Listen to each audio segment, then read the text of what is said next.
Hôtel Saphir. Un bijou au standard international en plein Matongé, au grand carrefour de Kinshasa.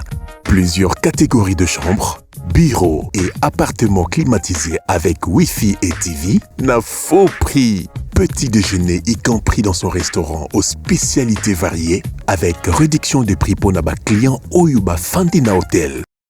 Ascenseur ultra moderne, disponible en permanence 24 heures sur 24, vous amène à tous les niveaux. Yaboina Matongé et Zalaté. Notre adresse A4 Ikelemba, quartier Matongé, commune des Kalam. Téléphone 084 710 99 99 081 600 8000. Hôtel Saphir, beau cadre, bel emplacement, bon prix et beaucoup d'avantages. Bienvenue.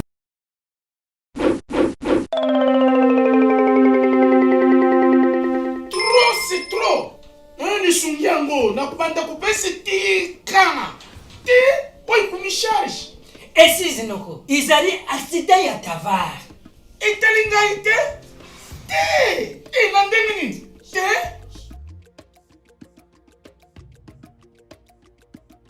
Ngani ko nanga azaka nsina na college asala asida afuta makana sensa Sensa? Surtout pas. Olobi c'est ça.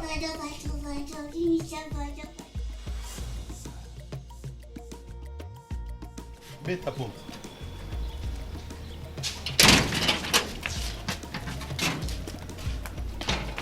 Oh, qu'est-ce qu'il y a? Oh, papa. Monsieur, mais yo na ebisaki yo pour na absence due na maladie professionnelle au bangelo comme côté.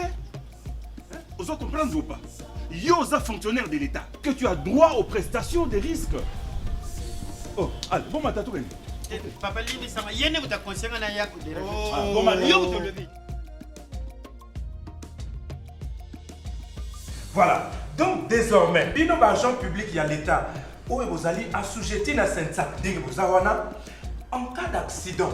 Et Sengeli Oyebisa, supérieur hiérarchique Nayo, a déclaré en go immédiatement na agence ya sensa dans un délai de 8 jours ouvrables pour un accident de travail, 60 jours pour une maladie professionnelle, pour pas soyons en charge tomber au bénéficier d'une prestation de risque professionnel. Risque? Risque ezali maladie professionnelle. Donc bokono oyo ozui na nzela musala na yo. Et accident de travail ezali likama oyo ozui na musala to na nzela musala. Yango wana nde babengi risque professionnel. Na Congo oyo. Ba komi kufuta risque. Ah, fonctionnaire ya l'État ya lelo na Congo azali sous moutama wate. Yo par exemple, na déclaré déjà dans le délai. Voilà. Donc pour la bolamu yaba agent public de l'État ndenge bozali awa. Tata mokonzi ya ekolo, Fachi Béton, nanzela ya sensa. Donc, en cas d'accident de travail ou maladie professionnelle, non seulement bakofuta yo, mais aussi à cause de charge ya soins médicaux, à cause de mbongo ya indemnité journalière, mbongo ya rente topé allocation d'incapacité, mais en cas de liwa, à cause de sa frais funéraires, mais rente des survivants. Maman nangai tobongi. Et ce n'est pas tout. Yo, agent public de l'État. Ceux qui ont une mission de service topé mutation. Ceux qui les kama et kweli okuna. Eh bien, ils ont considéré le coup accident de travail topé maladie professionnelle. Donc, bakufuta yo. Ayuna. Nga mukongole banga kala. Kola kufana na kizeli baya. Na sa tete na college ya l'État. Ngakutu. Nakoloba te. Chef, uko kufuta ye kaka ta sikoyo. Mais elingo loba te ke na lendi ye. Oh. Donc qu'est-ce? Donc, na CESAP, Tous solidaires, tous bénéficiaires. Message de la SENSAP. Pour tout contact, appelez le call center au 40 11.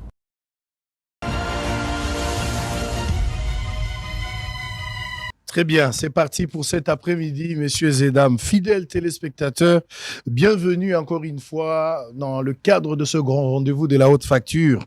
Un rendez-vous habituel, Bossolona Politique, le programme que vous aimez tant, jour pour jour, 7 ans, avec le concours de tous les téléspectateurs et puis les personnels qui travaillent autour de ce grand projet. Vous suivez ce programme depuis Malawi, vous êtes à Bujumbura, vous suivez également depuis Sankuru, vous êtes à Lodja, Lusambo, vous suivez depuis Lubumbashi, vous êtes à Goma, vous êtes à Kolwezi, à Paris, à Londres, Allemagne, Toronto, Montréal, Dublin. Je vous salue dans les 24 communes de la capitale Kinshasa, avec espoir que nous allons passer de moments excellents. Un seul invité pour cet après-midi était déjà annoncé depuis hier. Sur le réseau, il s'agit bien de l'honorable Lambert Mende. Il est député national et homme politique congolais. C'est avec lui que nous allons nous entretenir sur l'actualité politique. Avant cela, messieurs et dames, voici les informations du jour. Paiement des 13 députés supplémentaires. La CREFDEL dénonce une violation de la loi. Le gouvernement va payer le manque à gagner des pétroliers avant la fin de cette année. Le ministre de l'économie a fait cette mise au point. Kisangani, les militaires de la 3e zone de défense appelés à la discipline et au patriotisme. Centrale Kassai, pétition contre les membres du bureau de l'Assemblée provinciale nouvellement installée. Monkeypox, plus de 13 000 personnes vaccinées en 10 jours au sud Kivu. Inondation à Kinshasa, le ministre des Infrastructures interpellé à l'Assemblée nationale. Goma, 47 présumés bandits dont des faux conseillers de la première ministre aux arrêts. Félix Tshisekedi attendu ce mercredi à Kisangani, c'est justement pour l'inauguration de l'aéroport. Procès coup d'État en appel, la cour militaire rejette pour la 1e fois la demande de liberté provisoire de Jean-Jacques Womdo. Avant-dernière information, Kwango, le gouvernement provincial assiste les refoulés de l'Angola qui témoignent sur leur retour forcé au pays. Pour terminer, Kisangani, à quelques heures de l'arrivée de Félix Tshisekedi, le conseiller communal débute un sitting de 3 jours pour attirer l'attention sur leur situation. Allez, nous sommes en direct avec monsieur Lambert Mende Malanga. Bonjour et bienvenue. Bonjour, cher ami. Content de vous revoir encore sur nos antennes de Bossolo Télévision en parfaite santé. Moi de même. Merci beaucoup. Alors, on va démarrer avec l'actualité politique. Le tout premier point, nous allons récupérer la situation de Kinshasa, la capitale. Après la pluie diluvienne qui s'est battue dans la ville, je pense que c'était le samedi dernier, la pluie qui a commencé depuis 5 heures du matin pour se terminer aux alentours de midi. Nous avons tous vu la situation. Kinshasa, c'était dans l'eau. 5 ans après, Tshisekedi est président de la République. Quelle lecture faites-vous de la gestion de la ville de Kinshasa? On a commencé avec M. Ngobila, alors que Tshisekedi avait pris ses fonctions. Ngobila a été élu pour le premier mandat comme gouverneur de la ville. Nous avons tous vu comment Kinshasa a été géré.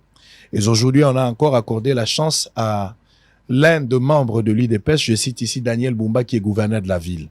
Kinshasa souffre tel en tant que capitale, a un sérieux problème d'une vision claire par rapport aux besoins qui se présentent ou par rapport aux enjeux, où il se pose un problème d'homme ou encore un problème de moyens. Il vous souviendra que lorsque la première ministre est venue avec son gouvernement au Parlement pour présenter son programme de politique générale et obtenir l'investiture de l'Assemblée nationale, j'étais intervenu notamment pour parler de Kinshasa. 3 mots pour moi résument la situation de notre capitale. Les mots qui rongent la ville de Kinshasa. Insalubrité, incivilité et anarchie. J'avais dit que nous vivions dans une ville extrêmement sale, que nous qui sommes à Kinshasa depuis les années 70, nous avions rarement vu un tel niveau d'insalubrité et rarement assisté à une telle déconnexion de l'autorité chargée de cette ville-province qui héberge toutes les institutions de la République de ce vécu quotidien qui devient de moins en moins supportable. À tous les coins de rue, l'occupation même de la chaussée, c'est chacun comme il le veut, à la bonne franquette, et Dieu pour tous. La solution que nous avions préconisée était celle de décentraliser la gestion. On se demande pourquoi est-ce que tout doit être fait à partir d'un seul point qui est l'hôtel de ville, c'est-à-dire le gouvernement provincial, alors qu'on a 24 communes à la tête desquelles se trouvent des bourgmestres et des conseils communaux qui peuvent utilement s'occuper de ces questions. Subdivisé en 4 districts. Exact. Ensuite, c'est les activités informelles qui sont partout. Alors que nous sommes un pays potentiellement riche, mais réellement pauvre, à cause des moyens qui nous font défaut. Or, il suffit de formaliser rationnellement l'informel, c'est-à-dire enregistrer toutes les activités et imposer la nécessité de ce qu'on peut appeler l'enregistrement de toutes les activités auprès des autorités habilitées à régir ces activités. Et lorsqu'on enregistre une activité, normalement, on paye, on acquitte une taxe ou un droit, et tout cela devrait rentrer dans les caisses de l'État. Mais aujourd'hui, il suffit qu'on s'arrange avec un policier dans un coin, et on ouvre son ligablo, on ouvre son restaurant, on vend de la nourriture, on vend de la boisson, dont personne ne contrôle même la qualité. On distribue des maladies, à cet égard, aucune valeur ajoutée, parce que rien ne rentre dans les caisses de l'État, et donc c'est une anarchie qui tue avec la construction anarchique. C'est ça, des constructions anarchiques, des immeubles qui s'écroulent parce que ils ont été construits sans respect d'aucune règle élémentaire de l'architecture, alors qu'il y a un ministère, même au niveau de la province, qui s'occupe des questions de l'urbanisme, des questions de l'habitat.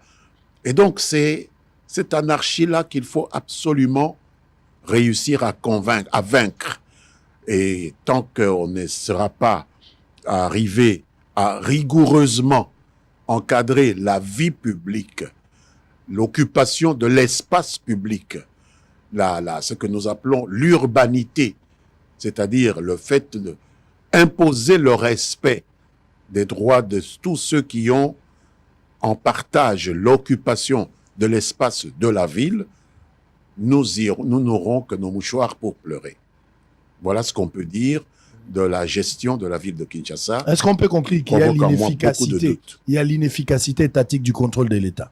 Il y a une totale inefficacité de la gestion de cette ville-province. Cela est dû à quoi? C'est parce qu'il n'y a pas une vision claire, il y a une crise de leadership, il n'y a pas une bonne politique. J'ai l'impression qu'à la tête de la ville, la vision, si elle existe, elle n'est pas encore transformée en réalité. Je suis désolé.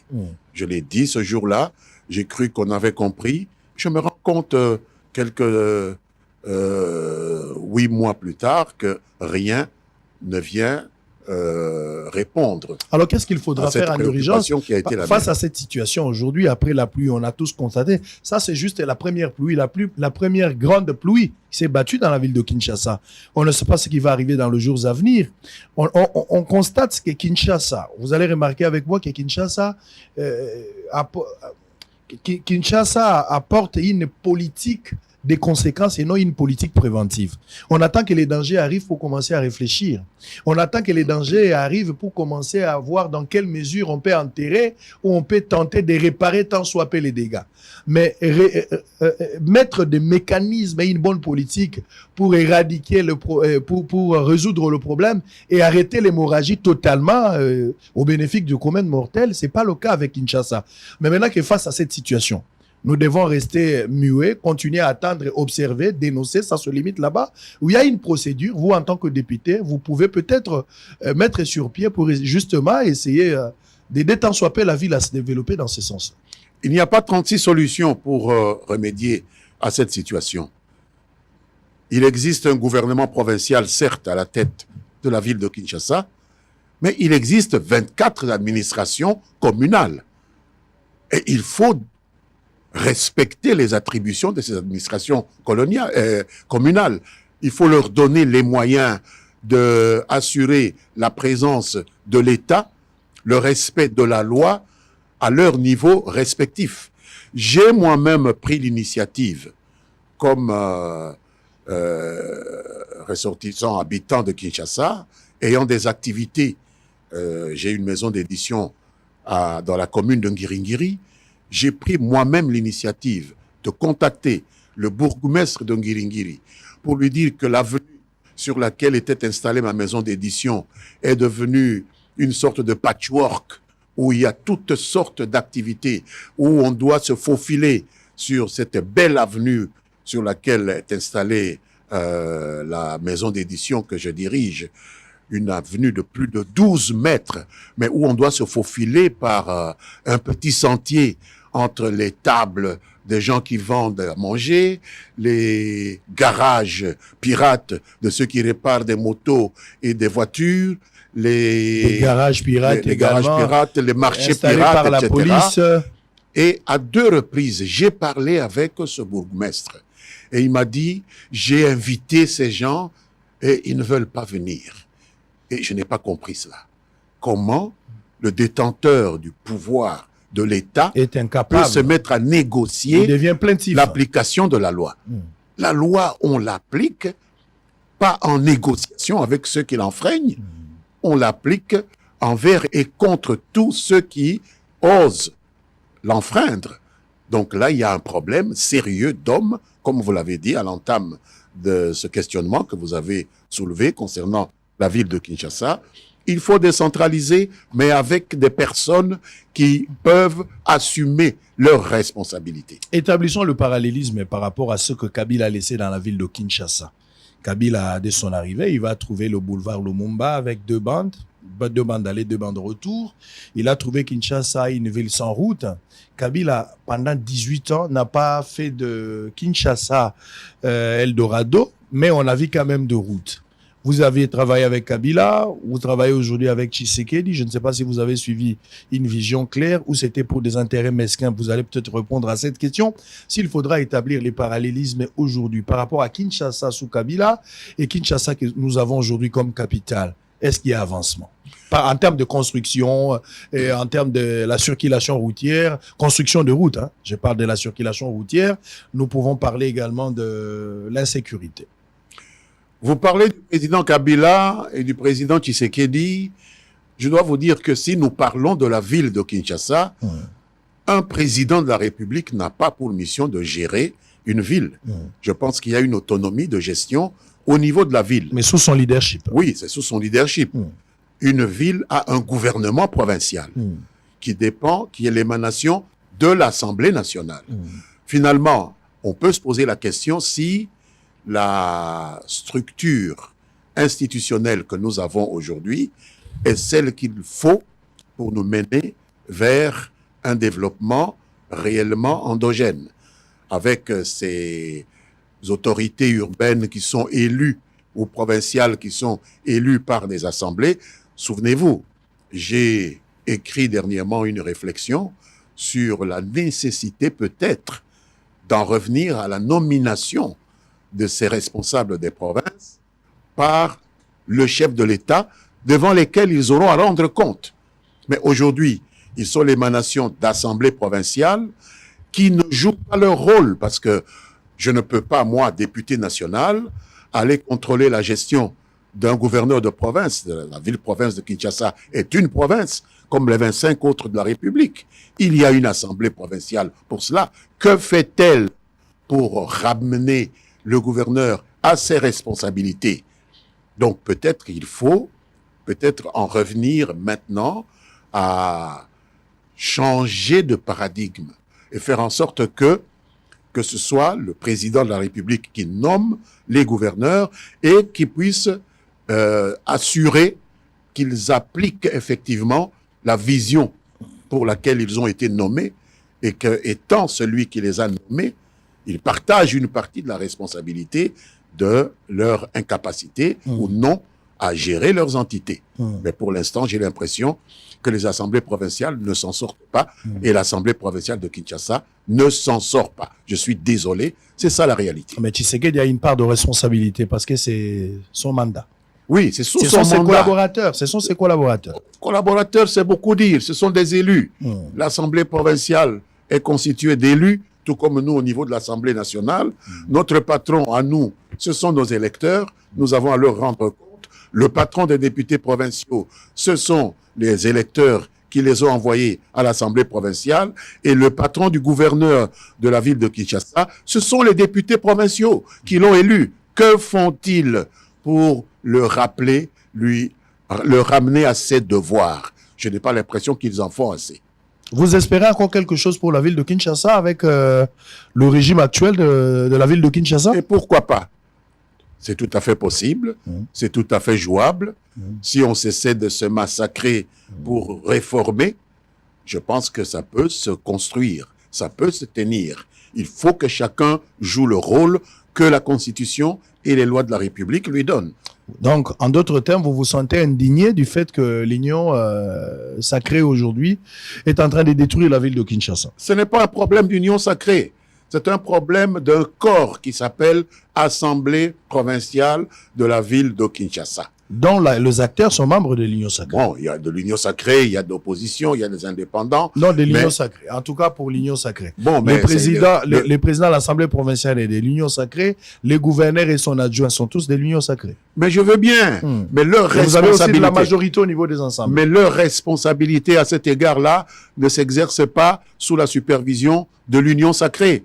Leur responsabilité s'exerce sous la responsabilité d'un corps qui est institutionnel, qui est repris dans la Constitution. L'union sacrée n'existe pas dans la Constitution. Ce n'est pas une catégorie constitutionnelle, l'union sacrée. C'est une catégorie politique, je dirais même de politique politicienne. Mais l'Assemblée provinciale doit s'assumer comme Assemblée provinciale, avant même de parler d'union sacrée. L'échec a toujours été orphelin. Vous avez tendance à justifier cet échec parce que là, vous allez constater il n'y a aucune justification. Si, je sens une justification du fait que lorsque ça ne marche pas, vous essayez un peu de dissocier les pouvoirs. Le chef de l'État n'y est pour rien, c'est plutôt les assemblées provinciaux. Mais quand ça marche, la gloire revient au chef de l'État seul. Le chef de l'État n'a pas nommé le gouverneur de Mais la sous ville sa province vision, de Kinshasa. il n'a pas nommé. Il y a eu élection, bien sûr. C'est l'Assemblée provinciale qui l'a élu. Mais c'est qui a la possibilité de le questionner et éventuellement de le démettre. Ce n'est pas un problème du président. Mais Lambert Mende, on va parler de la bonne gouvernance. C'est toujours avec le régime actuel dont vous faites partie parce que vous êtes de la famille de l'Union sacrée. Je pense que vous assumez jusqu'à ce jour. Absolument. Alors, on va parler de la bonne gouvernance, tant vantée par le chef de l'État avec son gouvernement.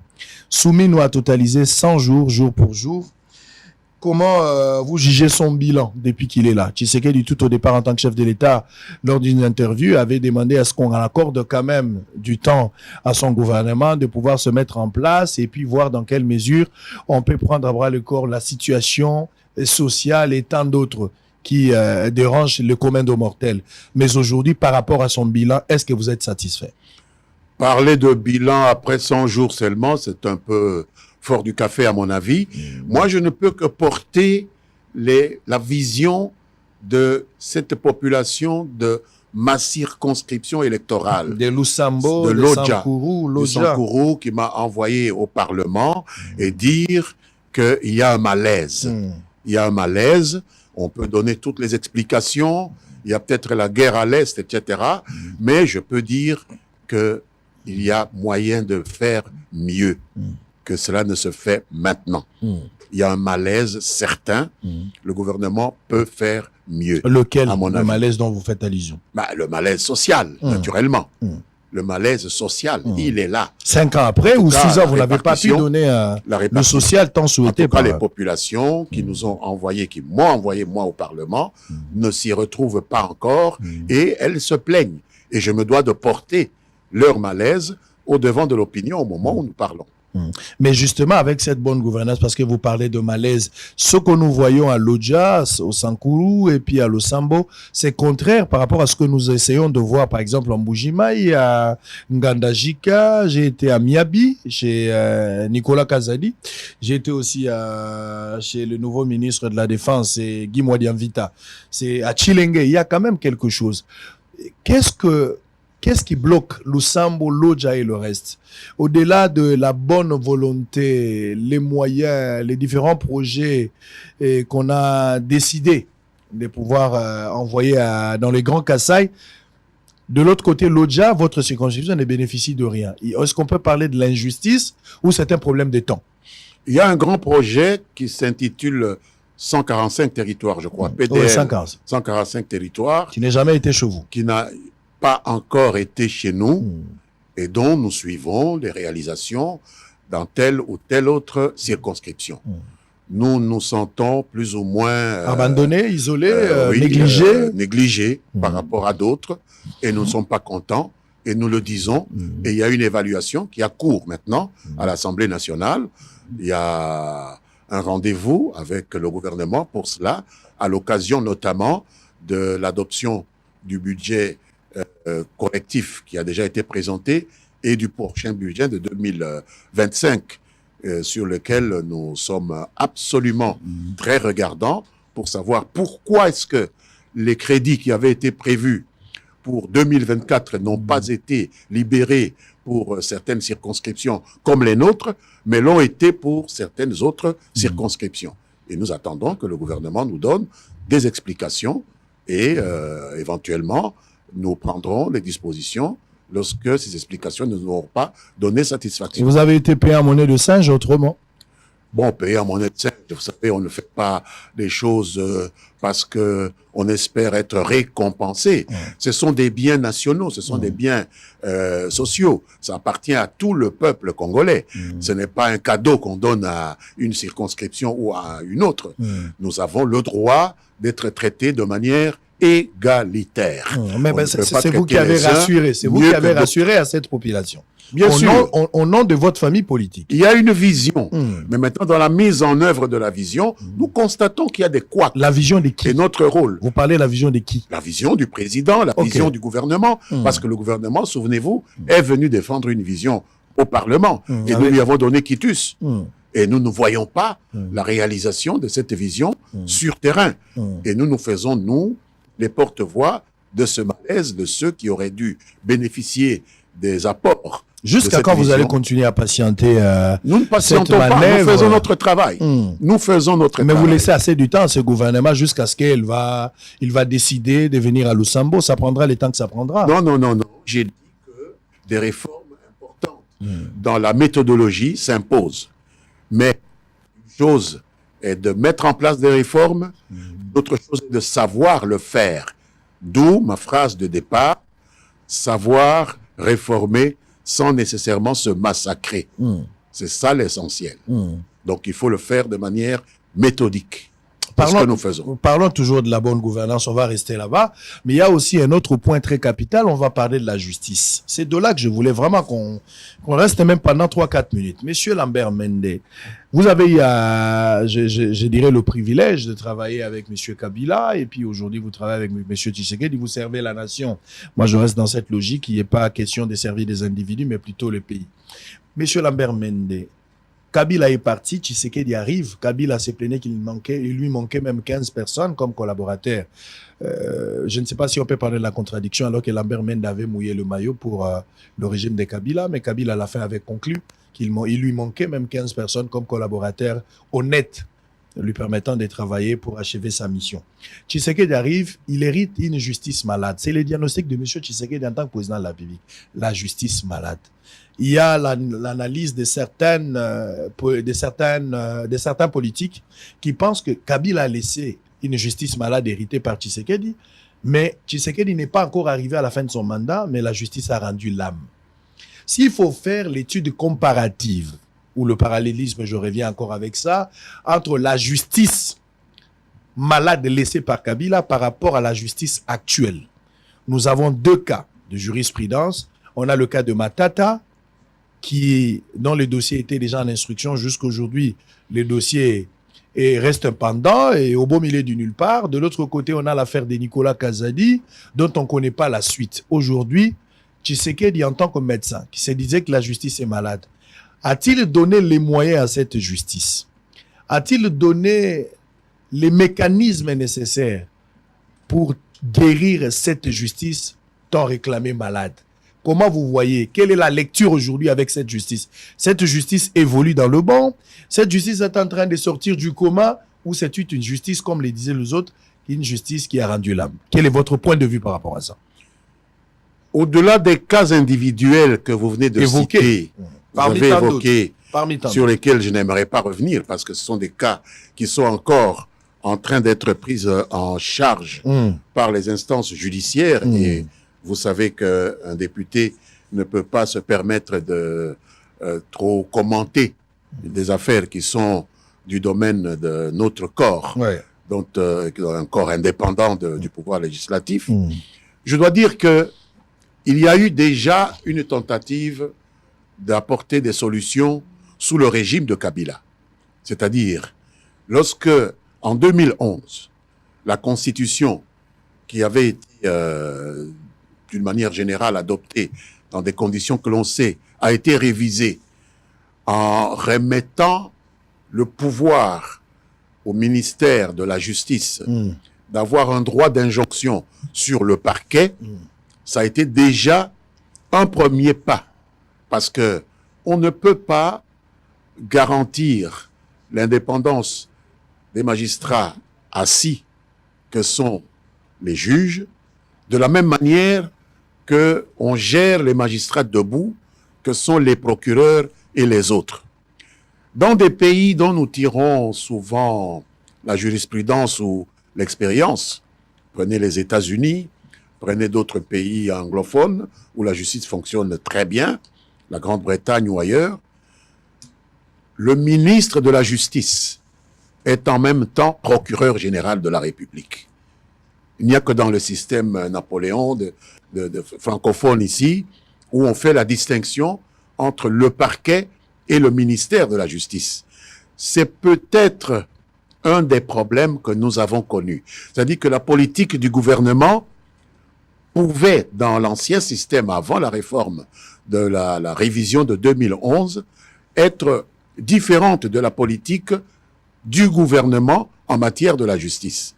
Mais depuis 2011, depuis qu'on a placé le parquet en état de recevoir des injonctions de la part du ministère de la Justice, il suffit d'avoir un bon ministre de la Justice pour pouvoir mettre en jeu l'action publique. Et je pense qu'une des actions que le président Tshisekedi a faites et dont je lui sais gré, c'est d'avoir mis à la tête du ministère de la Justice un jeune que je connais, un jeune député, il est député comme moi, M. Moutamba, qui prend son rôle au sérieux. Il y a même cette guéguerre que j'ai qualifiée de guéguerre fâcheuse entre lui et le parquet. Mais il ne faut pas considérer cela comme une mauvaise chose. S'il y a de mauvaises actions du populisme, s'il y a des mauvaises habitudes qui se sont incrustées au niveau du parquet et que M. Moutamba essaie de les déraciner et qu'il y a une résistance et que lui pousse dans le bon sens, il faut s'en féliciter. Ce n'est pas une mauvaise chose. Le ministre de la Justice peut exercer son autorité sur le parquet, pas sur les juges, parce que là, ça atteint quand même un corps qui devrait rester indépendant. Et les juges devraient comprendre cela.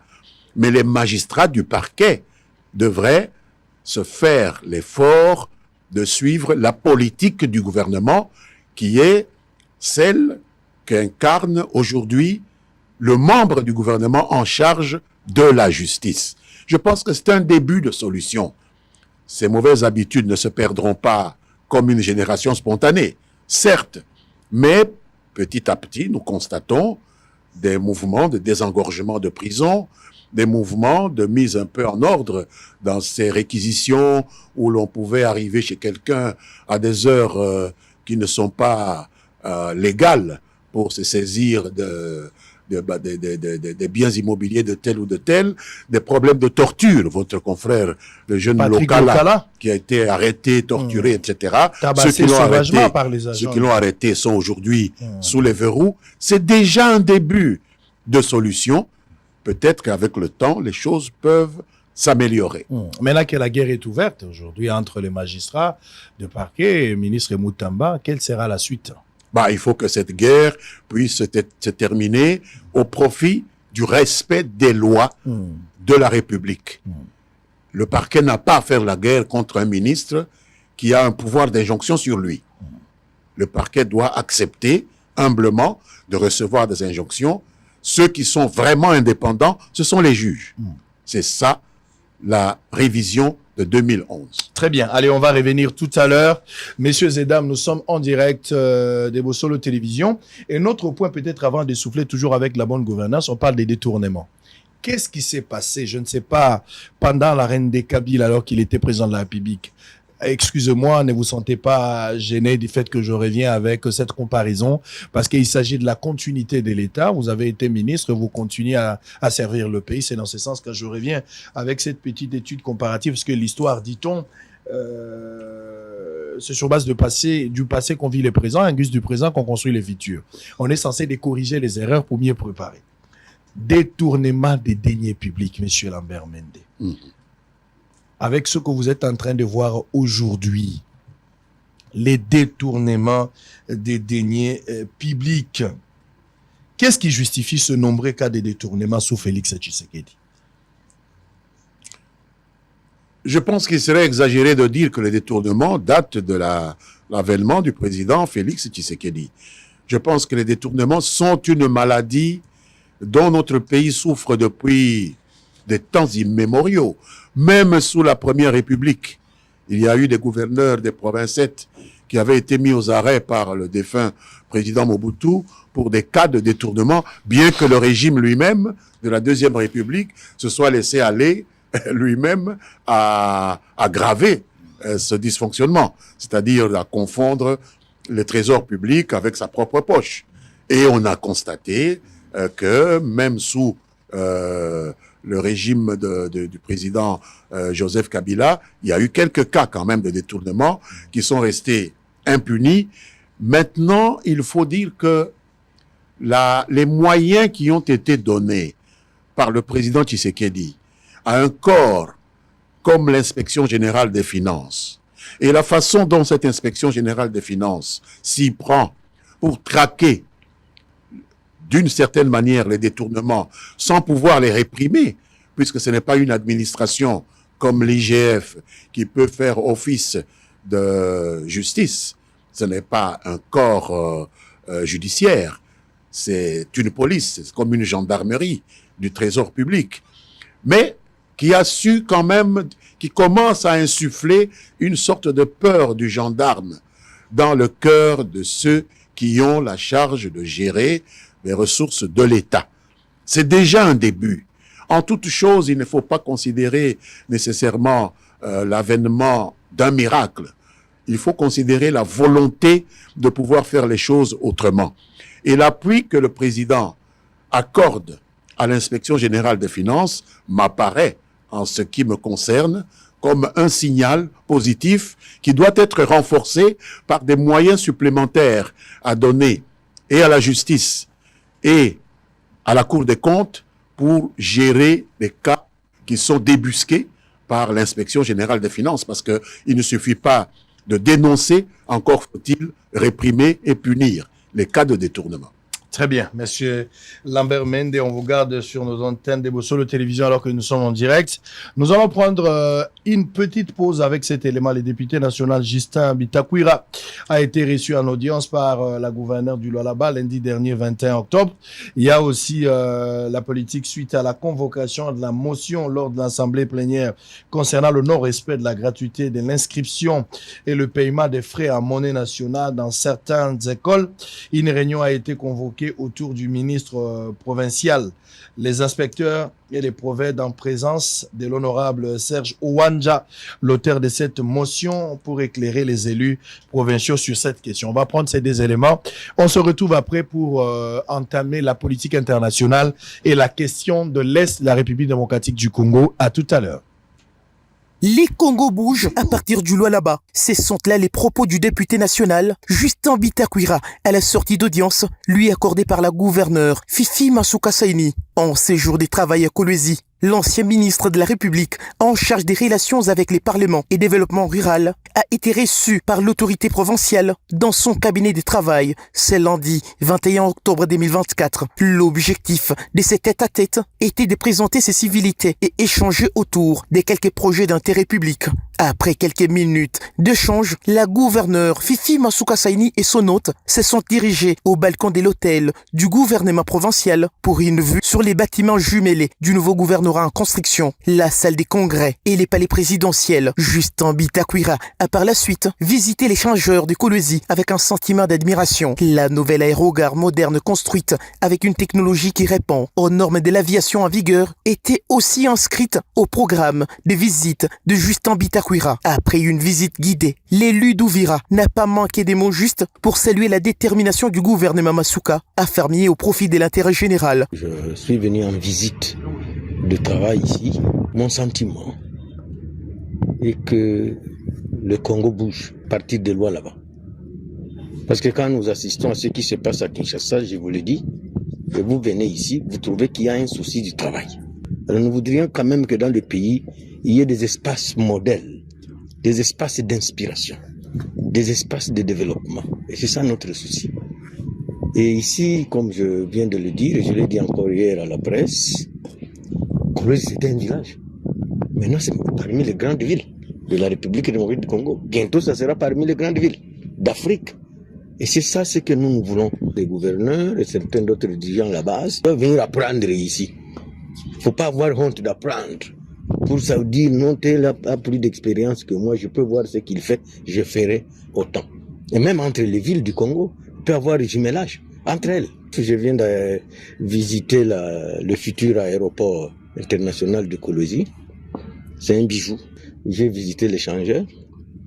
On me dit qu'il y a un deuxième qui est en gestation. Alors, c'est pas pour exagérer, c'est pas pour vanter ou, je sais pas, maquiller Madame la gouverneure de Lualaba. Coup de chapeau. Merci. Depuis qu'elle est à la tête de la province du Lualaba, Fifi Masuka Saini ne cesse de renforcer les échos favorables au profit de sa province, conformément à la vision du chef de l'État, Félix Antoine Tshisekedi Tshilombo.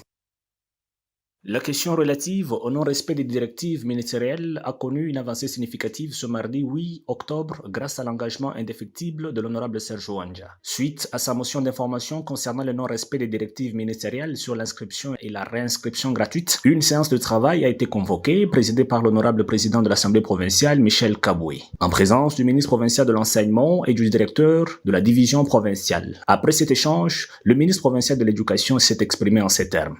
Sur les abus constatés dans les écoles de Lubumbashi, où il y a les parents qui payent en dollars, alors que l'État a recommandé à ce que ça soit en monnaie locale. Et là, nous nous sommes engagés à rechercher ces écoles-là et à les sanctionner très sévèrement.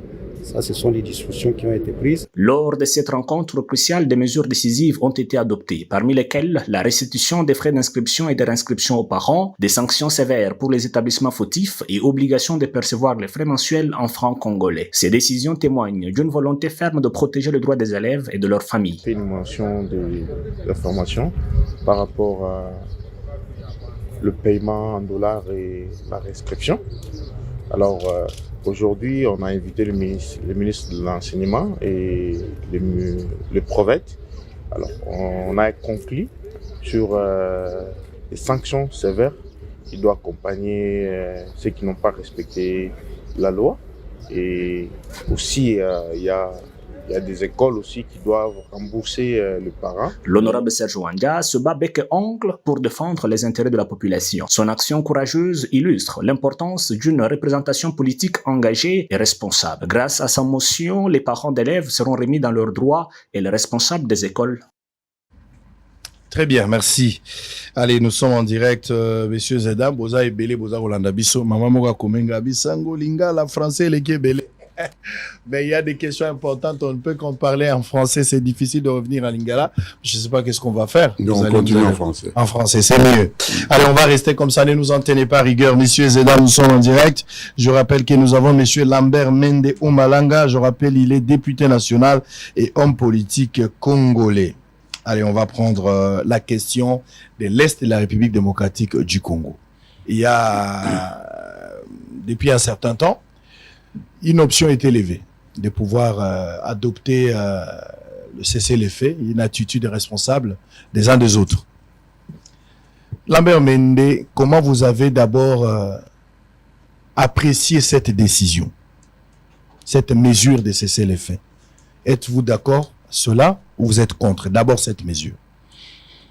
Sur le principe, je suis suffisamment outillé comme politologue pour savoir que toute guerre, quelle que soit sa durée, quelle que soit sa brutalité, finit toujours sur une table de négociation. Même la guerre mondiale en 1945, 40-45, il y a eu un officier, je crois c'était l'amiral Donitz, qui a signé avec le général Eisenhower la fin de la guerre, et le général Zhukov, le maréchal Zhukov, le russe, sur la table de négociation. Après 50 millions de morts, ça finit toujours sur une table de négociation. Donc le cessez-le-feu en lui-même, ce n'est pas une mauvaise chose. Ce n'est pas une faiblesse non plus. Non. Le problème, c'est la bonne foi de ceux qui s'engagent dans cette action de cesser le feu. Et personnellement, j'ai des doutes sur la bonne foi de M. Paul Kagame. Pourquoi j'ai des doutes? Il y a beaucoup d'analogies, il y a vraiment des analogies troublantes dans le comportement que nous observons chez le président du Rwanda, qui est notre agresseur depuis plus de 3 décennies. On l'avait vaincu en 2013 et puis il est revenu à la charge. Et on se rend compte que c'est chez lui une fixation idéologique. C'est une vision dont il fait pratiquement sa philosophie de vie. Des analogies troublantes avec un autre acteur de l'histoire qui est resté dans l'histoire, un acteur négatif de l'histoire, Adolf Hitler. Et quand le président Tshisekedi dit que Kagame c'est le Hitler africain, il n'a pas tort. Il y a vraiment des analogies. Il y a peu de gens peut-être qui réfléchissent à ça. Mais nous qui lisons beaucoup, nous savons que quand j'entends le président Kagame développer un discours sophiste, d'un cynisme à nul autre pareil, parler de territoire, de dispositifs défensifs, c'est-à-dire que son agression du Congo ferait partie, selon sa logique, d'un dispositif défensif. Mais pour prendre un dispositif défensif, encore faut-il avoir été attaqué par un pays voisin, le Congo par exemple, qui aurait attaqué le Rwanda, ou bien un territoire congolais d'où seraient partis des assaillants qui seraient allés au Rwanda faire le coup de feu. Or, il n'y a rien de tel. Donc, parler de dispositif défensif alors qu'on a agressé simplement un pays voisin, inoffensif, qui ne vous a rien fait, parce que du Congo n'est parti aucun coup de feu sur le Rwanda, c'est du sophisme, du cynisme à l'état pur. Et ça me rappelle, moi, les discours que je lis dans les livres d'histoire que Adolf Hitler tenait pour justifier son invasion de l'Autriche d'abord, de la Pologne, de la Tchécoslovaquie et même de la Russie avec l'opération Barbarossa. Lorsqu'il parlait de la nouvelle Europe, lui, il ne disait pas qu'il envahit la Tchécoslovaquie ou la Pologne. Il disait qu'il fallait défendre la nouvelle Europe. La nouvelle Europe qu'il définissait comme une Europe libérée du bolchevisme, qui serait le mal absolu, c'est-à-dire le communisme. Donc le discours cynique, sophiste, fait partie de cette mauvaise foi que je retrouve chez le président Kagame, parce que quand vous voyez l'attitude de Hitler vis-à-vis de l'Autriche, l'Autriche n'a jamais tiré un coup de feu sur l'Allemagne, les Russes n'ont jamais tiré un seul coup de feu sur l'Allemagne, même chose pour la Tchécoslovaquie, mais quand il les attaque, il dit qu'il défend l'Allemagne contre le bolchevisme. Donc il invente lui-même un danger, comme ça, de manière évanescente, et il essaye d'utiliser un discours de propagande purement sophiste. Donc je n'ai pas confiance dans la bonne foi de M. Kagame. Parce que lorsqu'il agresse le Congo à partir du Kivu, il parle de dispositifs défensifs, mais défensifs contre quoi? Il dit parce qu'il y a des réfugiés, des FDLR. FDLR, mais qui ont quel âge maintenant? 80 ans? 75 ans? Qu'est-ce qu'un type comme ça peut faire? Et qu'est-ce qu'ils ont fait, même concrètement? Ils ne constituent plus un danger pour le Rwanda. Et ils n'ont jamais rien fait depuis qu'ils sont là. Ce sont des réfugiés. Pourquoi est-ce que l'existence de ces gens-là serait un danger pour le Rwanda? C'est juste un prétexte. Parce qu'il a autre chose en tête. Et autre chose, c'est quoi? C'est une certaine conception de l'espace vital. Vous savez, le Rwanda, c'est un territoire exigu, avec 13 millions d'habitants, avec une densité de population très élevée. Le Congo, c'est un espace très vaste, avec 100 millions d'habitants, mais avec une densité d'habitants très, très faible. Et donc, il s'est mis en tête qu'il pouvait occuper les espaces au Congo et y développer une colonie de peuplement, en même temps, mais faire main basse sur les richesses minières du Congo. Tout le reste, c'est des arguments qui ne tiennent pas la route. Dire qu'il est menacé par des FDLR qui n'ont jamais tiré un seul coup de feu envers son pays, c'est des choses qui auraient pu et qui ont déjà été traitées depuis l'époque du président Mobutu, depuis l'époque de M. Laurent Désiré Kabila, qui lui a même permis de traverser nos frontières, qui lui a même permis de désigner un chef d'état-major général à la tête de nos forces armées ici, parce qu'il invoquait ce prétexte-là, et il ne s'estime pas satisfait avec toutes ces mesures-là qu'on lui a données, et c'est aujourd'hui, avec tous ces vieillards qui ont été des FDLR, qu'il se sentirait en danger. Pour moi, c'est du sophisme à l'état pur. Donc c'est quelqu'un qui veut développer simplement une version ratzelienne. Vous savez, cette philosophie de Friedrich Ratzel, de ce philosophe qui a beaucoup inspiré Hitler, hein, de l'espace vital, que si l'Allemagne ne parvient pas, un État qui ne parvient pas à s'adjuger des territoires dans son voisinage, est un État appelé à dépérir. C'est cette philosophie qui a inspiré Hitler dans l'invasion de ses voisins, qui étaient la Tchécoslovaquie, la Pologne, ou l'Autriche, etc., ou l'Union soviétique. Et donc, c'est vraiment le Hitler africain. Alors, le cessez-le-feu n'était pas une victoire. Ce n'est pas une victoire. C'est pas une victoire. La RDC devrait avoir une attitude à développer, un comportement pendant cette période. Mais oui, mais c'est une méthodologie. Il faut prouver cela. Parce que nous n'avons pas reçu la réponse de la communauté internationale que nous étions en droit de recevoir. Parce que lorsque nous sommes agressés en violation de tout le droit international, en violation de tous les principes qui ont guidé à la création de l'Union africaine, et que ni l'Union africaine, ni les Nations unies n'élèvent la voix avec suffisamment de détermination pour dire à M. Kagame « bas les pattes », ben, il faut trouver d'autres moyens de convaincre ces différentes institutions régionales, internationales, pour les amener à retirer le soutien. Parce que sans le soutien de cette communauté internationale, le Rwanda ne pourrait pas faire prospérer son aventure d'envahir l'Est de la République démocratique du Congo. Mais exactement, quelle attitude avoir pendant cette période? Vous voyez, il y a cessé les faits. Le camp adverse, les camps de l'ennemi, en a profité. Vous avez appris avec moi hier matin qu'il y a eu la prise d'une petite localité de Walikale, on l'a récupérée par de rebelles. Ils n'étaient pas censés de les faire pendant cette période de cesser les faits. Mais ils en ont profité pour nous faire du mal à reprendre le contrôle d'une localité qu'ils avaient perdue avant. Je pense que de plus en plus, la communauté internationale est en train de se rendre compte de la mauvaise foi de M. Kagame. Même ceux-là même qui le supportaient, souvent maintenant essayent, bien que timidement, de le rappeler à l'ordre.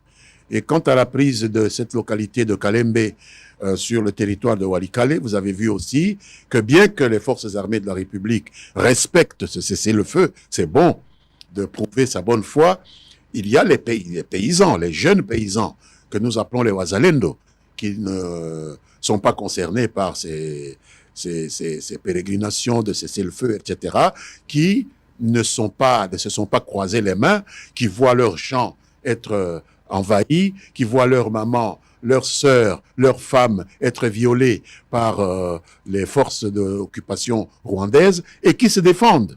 Les armes à la main, ce qui est un droit reconnu à tout individu. C'est eux qui se sont organisés pour reprendre cette localité de Kalembe. Et moi, je les en félicite et je demande au gouvernement de ne pas leur tenir grief. Il faut au contraire les encourager parce que la résistance fait partie d'un droit inaliénable de l'homme.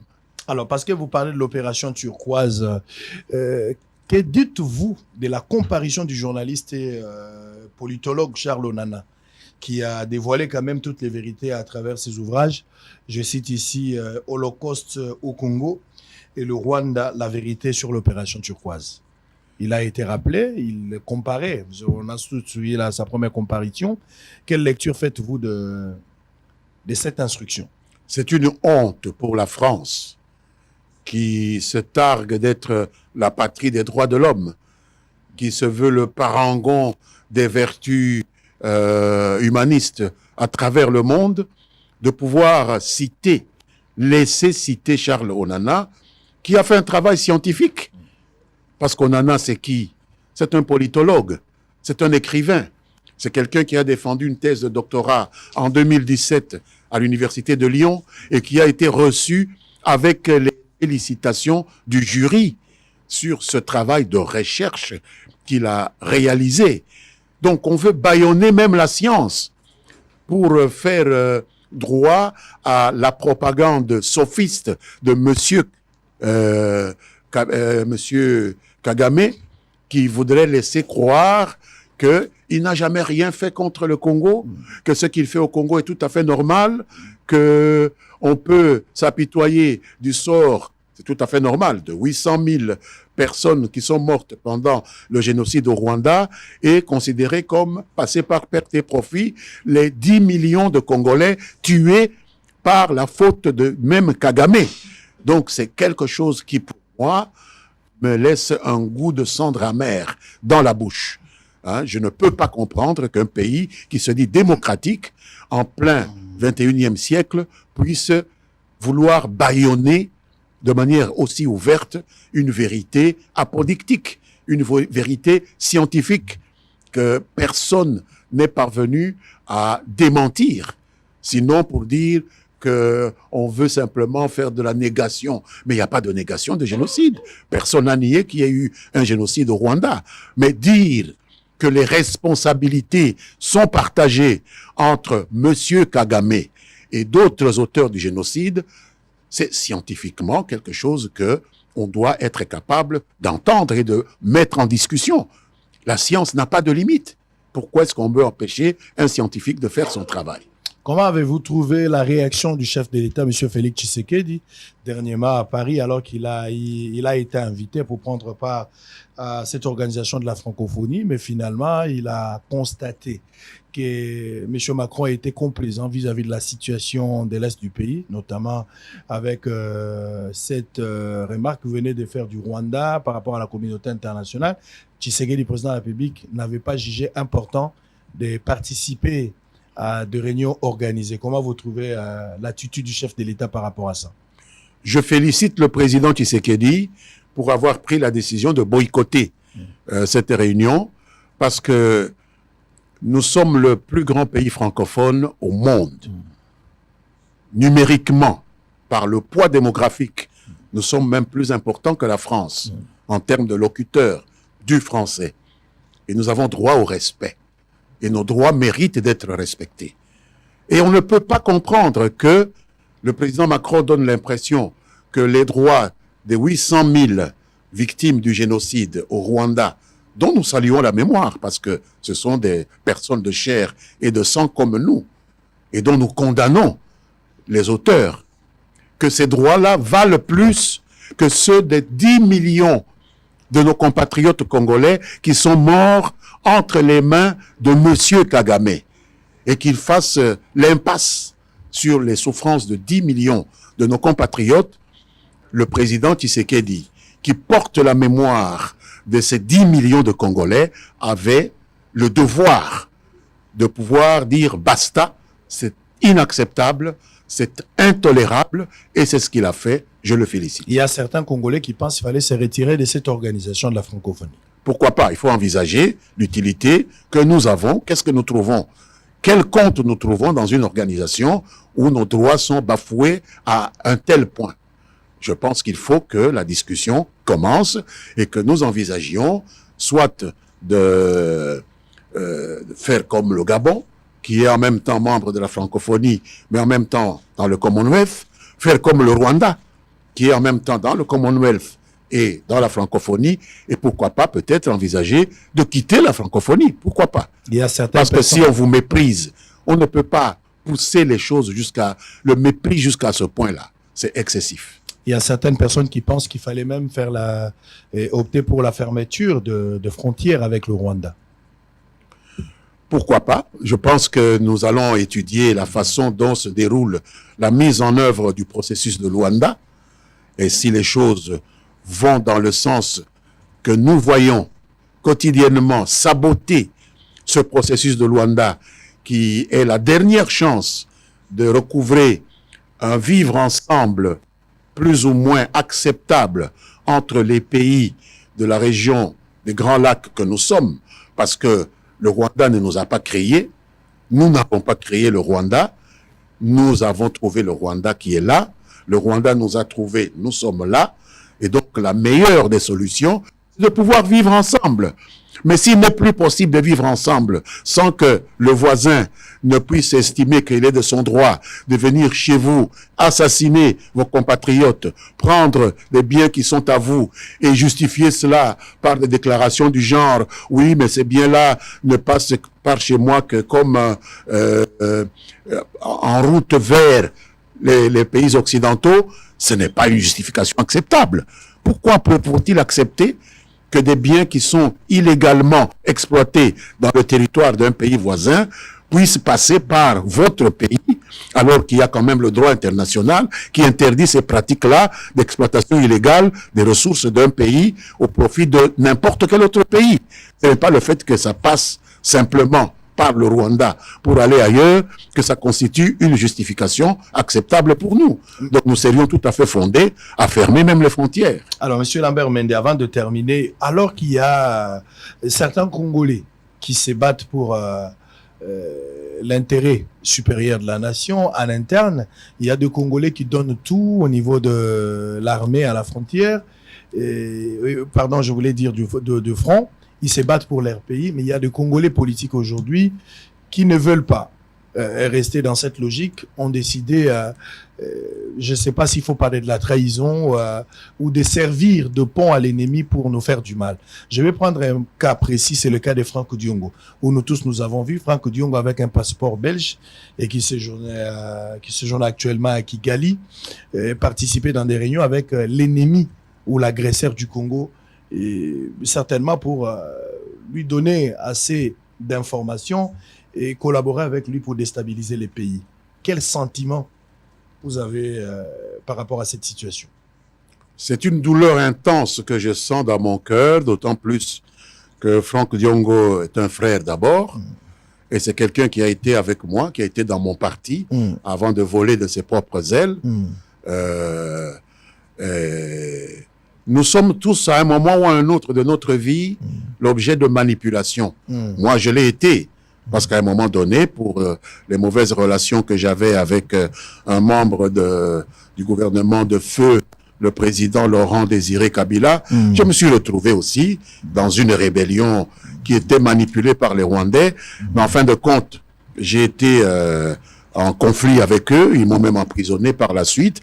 Mais ça ne justifie pas que j'ai cédé à cette manipulation. Je m'en suis expliqué d'ailleurs dans un ouvrage que j'ai publié aux éditions L'Harmattan à Paris. Mais ces erreurs-là que les Congolais comme nous avions pu commettre devraient servir à d'autres Congolais qui vivent avec nous, parce que nous avons témoigné de la manipulation pour ne pas tomber dans le même piège. Ça fait mal de comprendre qu'un frère, un ami, ne puisse pas être capable de tirer les enseignements qui se valent des erreurs qui ont été... Parce que les erreurs que nous commettons doivent nous servir et à nous-mêmes et à ceux qui sont autour de nous.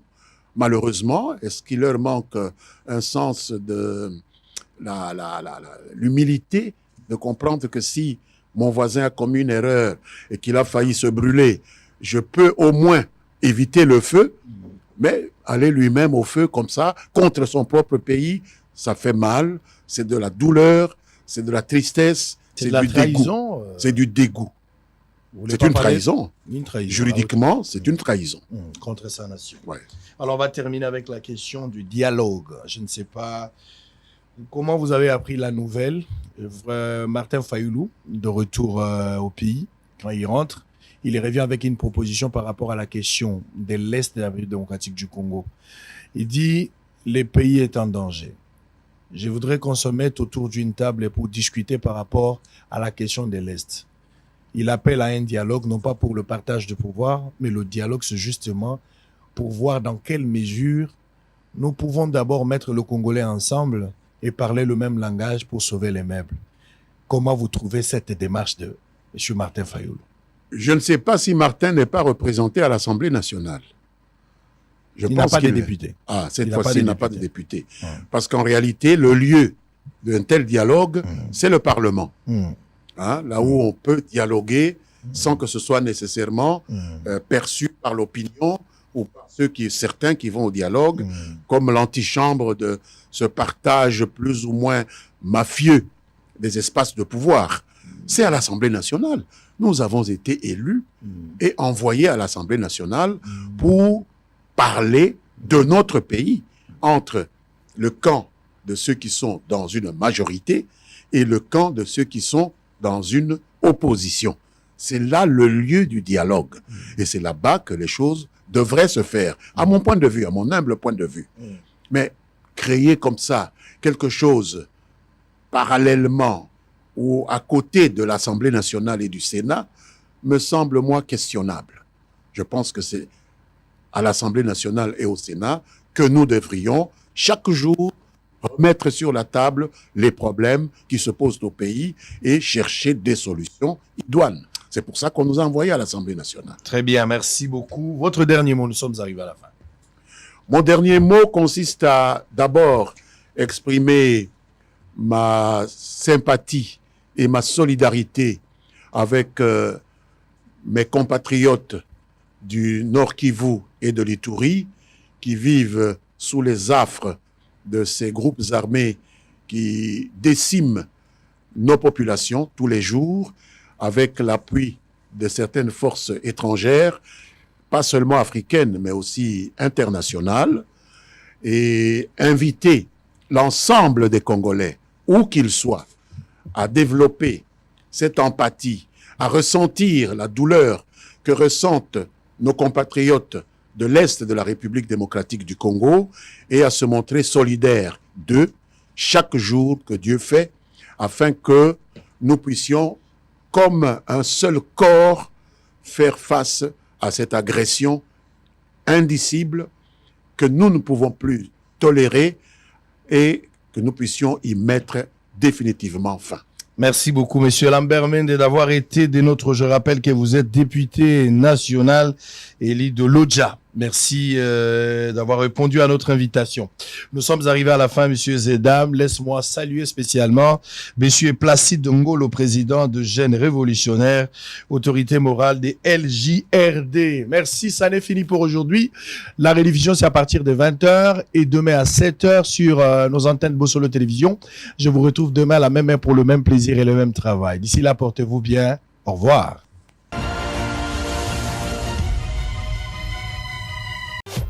Hôtel Saphir, un bijou au standard international en plein Matongé, au grand carrefour de Kinshasa. Plusieurs catégories de chambres, bureaux et appartements climatisés avec Wi-Fi et TV, n'a faux prix. Petit déjeuner y compris dans son restaurant aux spécialités variées, avec réduction de prix pour naba client Oyuba Fandina Hotel. Ascenseur ultra moderne, disponible en permanence 24h/24, vous amène à tous les niveaux. Yaboina Matongé et Salaté. Notre adresse A4 Ikelemba, quartier Matongé, commune des Kalam. Téléphone 084 710 99 99 081 600 8000. Hôtel Saphir, beau cadre, bel emplacement, bon prix et beaucoup d'avantages. Bienvenue.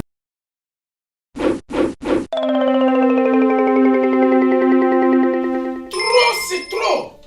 Nisungiango, na kupanda kupesi ti kama. Ti, oi kumicharge.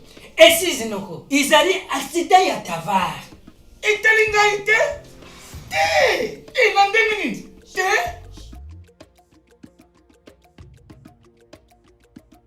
Ngani ko nanga azaka nsenya na collège asala sida afuta makana sensa sensa surtout pas olobi sensa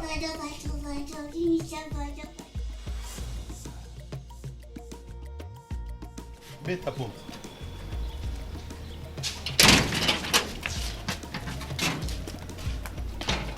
Oh, qu'est-ce qu'il y a? Oh papa. Monsieur, mais yo na bisaki yo pour na absence due na maladie professionnelle au bangelo comme côté. Vous comprendre ou pas? Yo za fonctionnaire de l'État que tu as droit aux prestations de risques. Oh, allez, bon matin tout bien. Papa Libi sama yene buta conseiller na yako de. Oh, bon matin. Yo to lever. Voilà. Donc désormais, bino agent public y a l'État, où vous allez assujetter na sensa, en cas d'accident.